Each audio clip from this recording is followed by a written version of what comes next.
อ๋อสบายดีทุกคนนะคลิปนี้เรามาอยู่ที่เขตเศรษฐกิจบึงท่าหลวงเนาะเราเข้ามาทางนั้นพวกเราแต่ว่าเรามาเปิดคลิปอยู่ในพี่ เออเดี๋ยวพาล่อเบิ่งยามแรงอยู่เขตเศรษฐกิจบึงท่าหลวงบ่ได้มาล่อโดนเติบแล้วเนาะ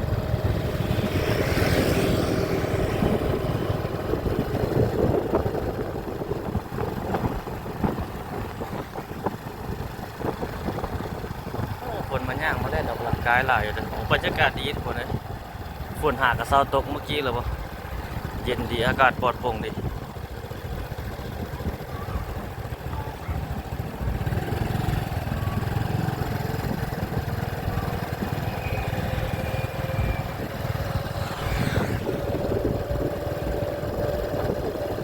โอ้ผู้สาวออกมาออกกำลังกายหลาย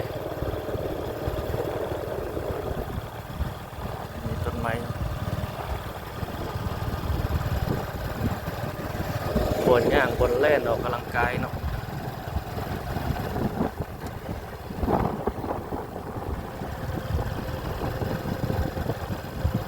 ฝากรถจักรนี่ต้องได้ฝากรถใหญ่นี่จอดตามสบาย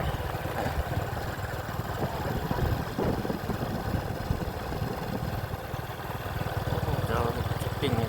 ครับทางในนี่ยังมีบนสถานที่ให้จองให้เช่าขายเครื่องขายของอยู่ส่วนเขาเจ้าเอิ้นส่วนบึงท่าหลวงตลาดกลางคืนบึงท่าหลวงในตลาดกลางคืนบึงท่าหลวงมีร้านขายเครื่องขายอาหารการกินนี่แหละมีนักร้องมาร้องเพลงสร้างสีสันอาหารหลายอย่างอยู่ตรงไหนนะ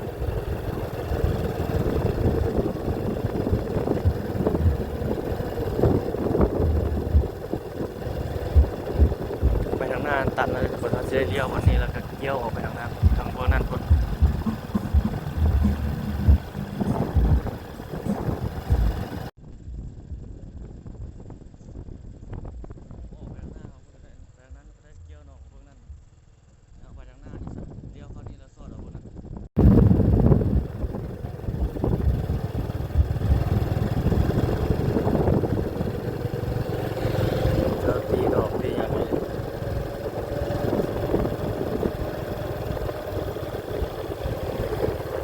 เบื้องนั้นเนี่ยไปเห็นจุดทางสูงแล้วไปเห็นกำลังที่จุดนี่ผ่านไปบ่ได้แล้วเจ้าลัดเลยเราจะทางออกไปทางนั้นคน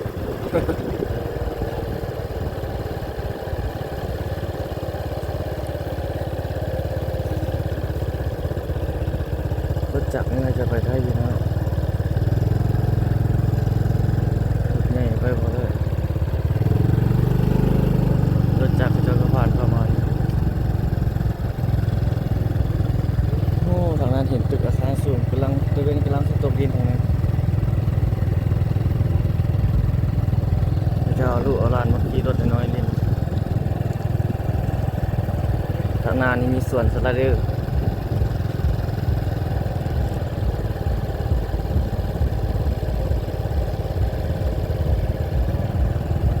โอ้นี่รับเก็บผักอย่างผู้สาวเข้าไปเก็บผัก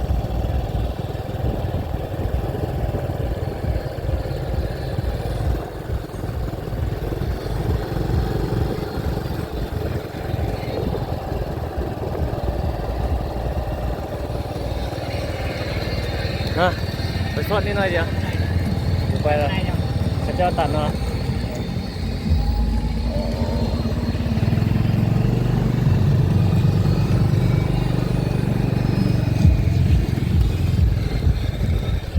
ติ๊กน้อยข้าเจ้าขี่อันนี้เนาะรถน้อย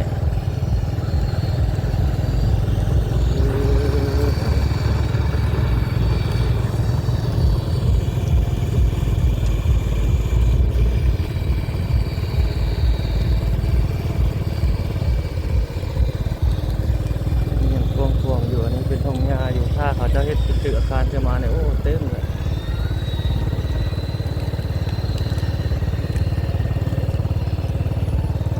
หลายตอนแรกมาคนมาออกกำลังกายเนาะ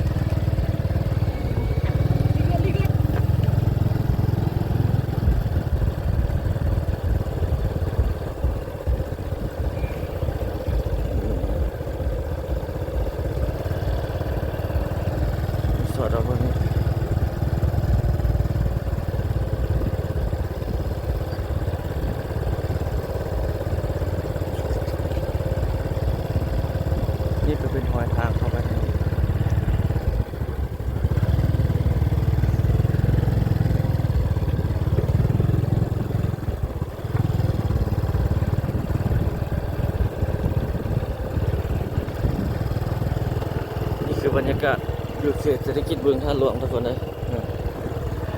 บรรยากาศที่เขาอัปเดตให้บรรดาท่านได้เบิ่งได้ชมเนาะ เป็นต้นมาอัปเดตเรื่อยๆ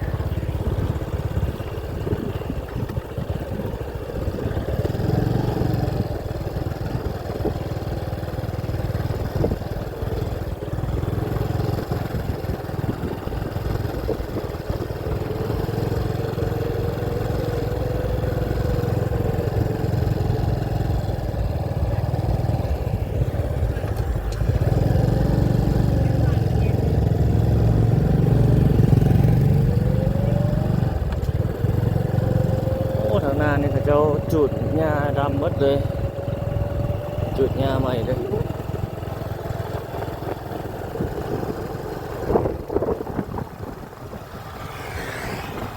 ทางหน้านี่ผู้สาว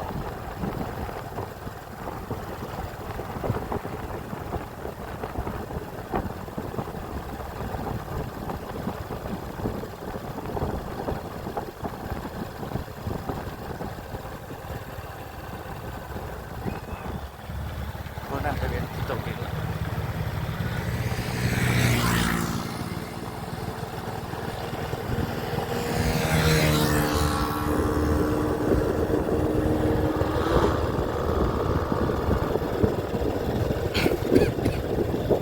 บรรยากาศสดๆภาพสดๆ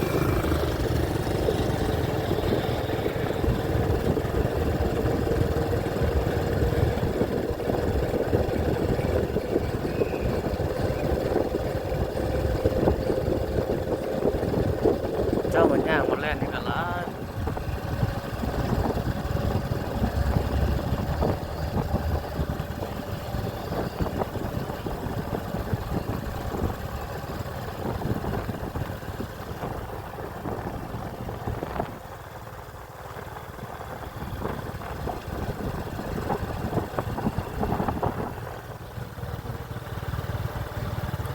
เขตเศรษฐกิจบึงทัดลงในยามแรงๆ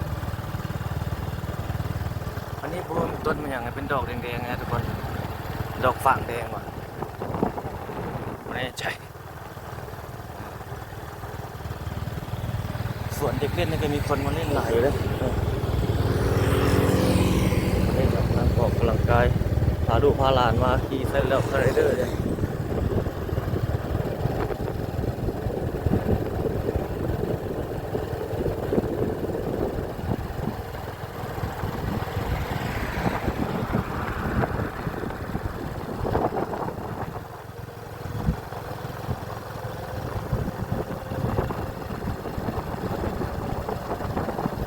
นี่เขาจะจูดหญ้านี่โอ้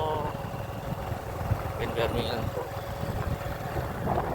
ฟางแดงจุ๊บ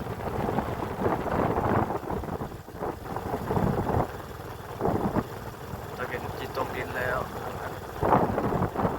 ตึกไม้กำลังขึ้นเชียวนี้หลายคนนะเดี๋ยวเบิ่งท่าหลวงเนี่ย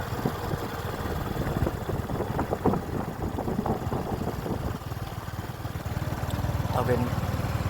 ยามแรงค่อยค่ำลงแรง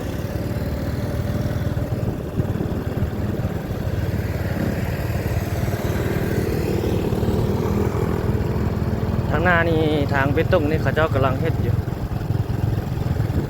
เป็นบริษัทที่เขาเจ้าสัมปทานนี่แหละเฮ็ด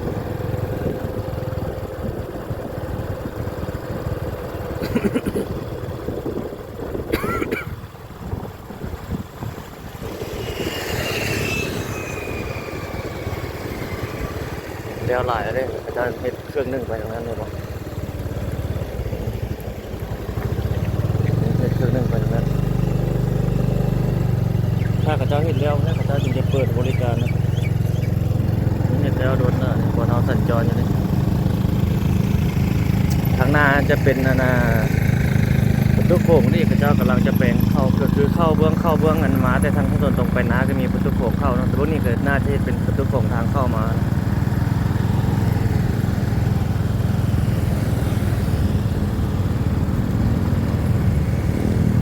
นี่เป็นตลาดบึงท่าหลวงทางนั้น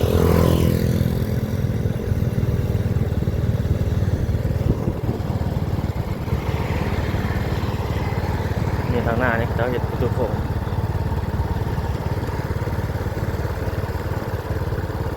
ดินนี่เขาเจ้ากระถมปรับเลย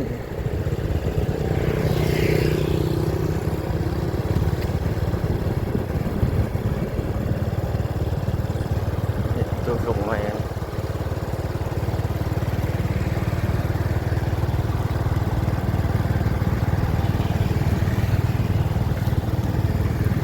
เอาคลิปนี้ประมาณนี้นะทุกคนขอบใจทุกท่านที่เข้ามาชมทุกคนอัปเดตถ่ายทำอยู่เดตเศรษฐกิจบึงทะลวงให้ประชาชนในตัวเป็นชมก็จะประมาณนี้เนาะ มาพบกันใหม่ในวิดีโอถัดไปทุกคน